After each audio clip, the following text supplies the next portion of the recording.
पर मुझे बहुत खुशी हुई बॉस, क्यों? सिविल सोसाइटी को ऐसे मुद्दों पे जागते हुए देखता हूं ना मैं। मुझे प्रदूषण लगता के है- लिए हाँ, प्रदूषण ये कोई मुद्दा ही नहीं था, मतलब इससे प्रदर्शन कोई नहीं करता था। ये यूनिवर्सल चीज है। सांस लेने का अधिकार है हमको, सिर्फ उत्तराखंड वालों को नहीं है, दिल्ली वालों को भी है, और साफ हवा में सांस लेने का अधिकार। तो सिविल सोसाइटी यहाँ पे ना उठती नहीं है। अन्ना हजारे के बाद ना वो इतना काटे उन्होंने ना कि इतना हाँ, काटा उनका कि उसके बाद से लेट गए थे। सही बात है। पहली बार इंडिया गेट पे देखा मैंने कि ऐसे मुद्दे पर आरक्षण नहीं मांग रहे, प्रदूषण हटाओ। प्रदूषण हटाओ ये मांग रहे। क्यों? क्योंकि उसी तभी लगा मुझे इसका सारा क्रेडिट रेखा गुप्ता को देना चाहिए। बिल्कुल जाता है। क्योंकि अगर वो चीफ मिनिस्टर नहीं होती तो ये लोग सो ही रहते। बीजेपी की गवर्नमेंट होती है तो प्रदूषण में थोड़ा सा मजा आता है, प्रदर्शन करने में लोगों को। हाँ, तब राइटियस फील करते हो आप ज्यादा ना, जैसे कहीं पे क्राइम हो रहा है बहुत, लेकिन बीजेपी की गवर्नमेंट होती है आपको तुरंत लगता है कि इसके लिए एक पूरी चेन जिम्मेदार है। अगर केजरीवाल साहब की होती, 10 साल थी उनकी, कोई प्रदूषण के खिलाफ प्रदर्शन नहीं।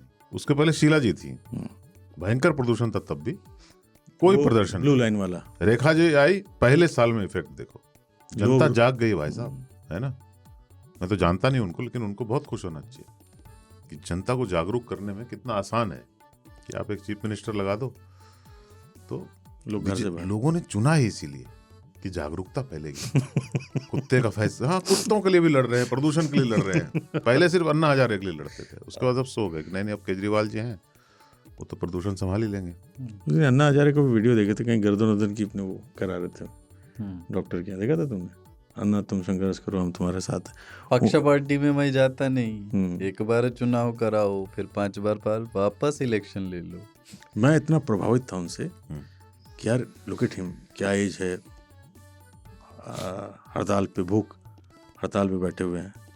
पता चला उनको तो आदत था, प्रैक्टिस था 3-3, 5-5 दिन का। हम ये ऐसे ही आके आराम को डिटॉक्स कर रहे बॉडी को, लोग चले उसमें। मैं बहुत अकेला फील करता था उस टाइम में। मनमोहन सिंह की लोग सोचते थे मैं मनमोहन सिंह को डिफेंड कर रहा हूँ, मेरे फूफा है वो। बिल्कुल भी नहीं, मैं क्यों डिफेंड करूंगा उनको, वो तो कुछ बोलते भी नहीं। पर मैं इस बात पे बहुत क्लियर था कि यस, करप्शन बहुत है, तब उसकी आलोचना करो, लेकिन चुनी हुई सरकार है, आपने चुन के भेजा था, फिर आप उसके खिलाफ आपको खड़े हो पसंद गए, नहीं आएगा तो उसको आप रिमूव कर देना, है ना।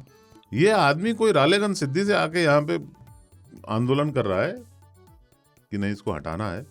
तो मेरी जितनी कविताएं उस समय होती थी, मेरा यही होता था कि आप लोगों का काटा जा रहा है, आप काट। लोग तो उस समय अंधे थे एकदम बिल्कुल।